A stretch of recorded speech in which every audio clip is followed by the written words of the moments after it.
इस मुल्क में जंगल का कानून, कौम ज़ॉम्बीज़ की तरह जिंदगी बसर करने लगी। किसी को किसी पर गुस्सा आया तो जान से मारना महज शौक बन गया। लाहौर में 30 रुपए के तनाजे पर फल फरोशों ने दो भाइयों को बहमाना तशद्दुद का निशाना बना दिया।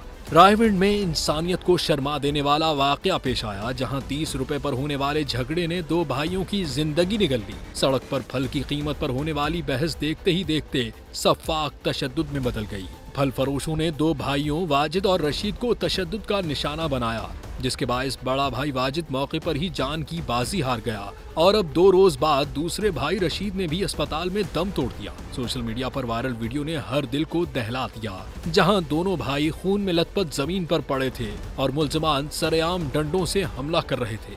अलमिया ये था कि आसपास खड़े लोग तमाशाई बने सब कुछ देख रहे थे और वीडियो बना रहे थे।